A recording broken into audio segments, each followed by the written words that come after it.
What if the most sacred moment in Christian history was also its most silent 3 days? That's all. From crucifixion to resurrection, 3 days when the Son of God vanished from the world.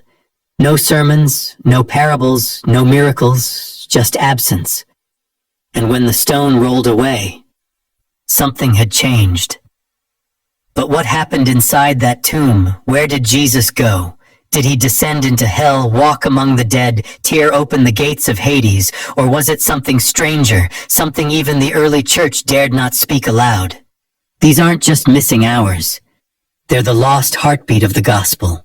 Take a deep breath. Let the echo of that silence settle around you. Because to find the answer, we won't rush. We'll drift through shadows, sift ancient dust, and listen for the voices buried beneath creeds and candles. The story you were taught begins with a cry from the cross and ends with a rolled-back stone.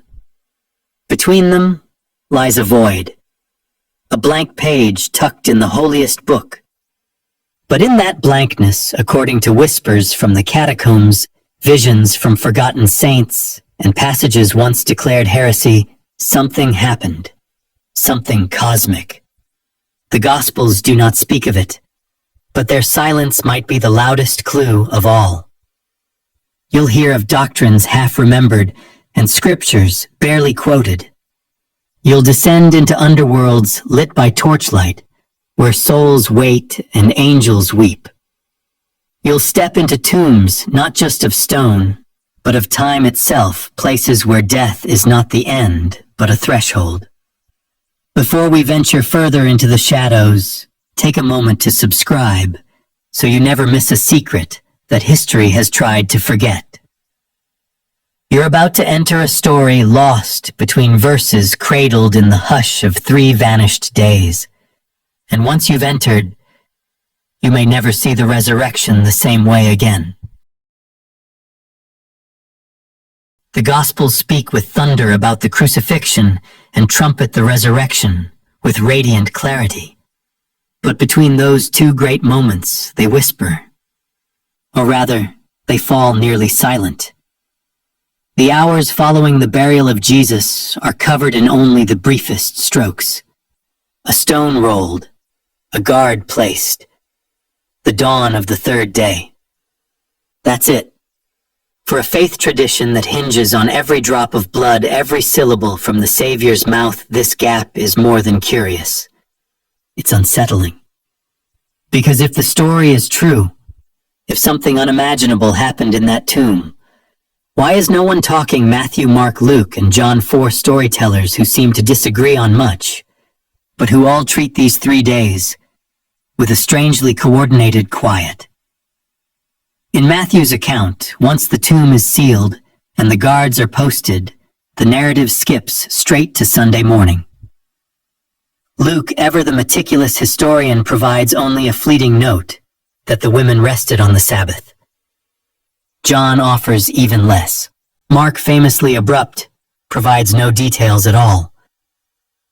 It's as if the curtain drops, the stage lights dim, and we are told to wait for the next act. But behind that curtain something stirred, something the audience was never allowed to see.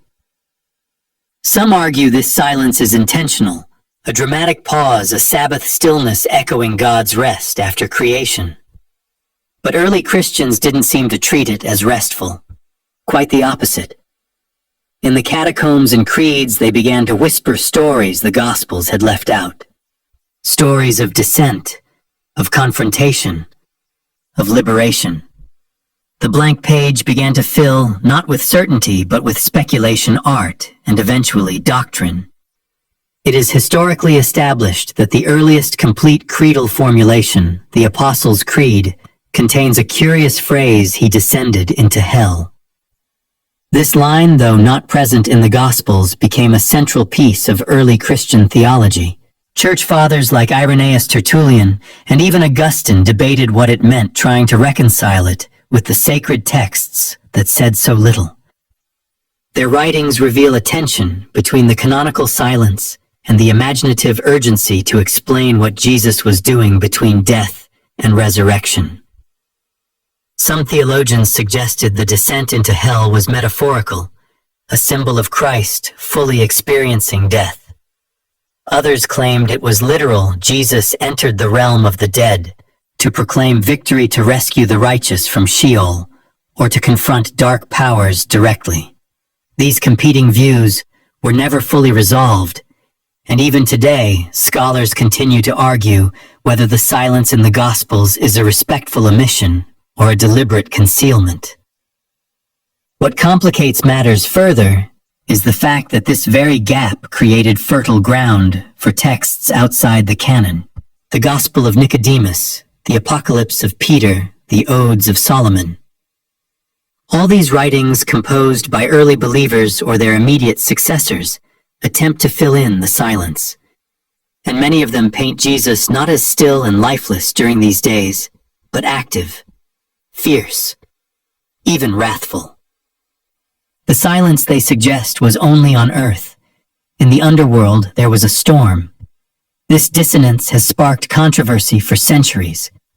Why didn't the gospel writers include more detail? Were these stories known, but kept secret, revealed only to initiates?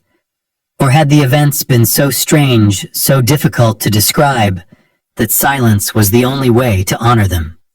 Perhaps it was not a question of theology at all. Perhaps the authors simply didn't know what to say, or weren't allowed to. What's fascinating is that even this lack of description creates a gravitational pull. Scholars and mystics alike have leaned into the gap, hoping to extract meaning from its edges, and what they've discovered or imagined has reshaped Christian thought in ways most believers today have never been told.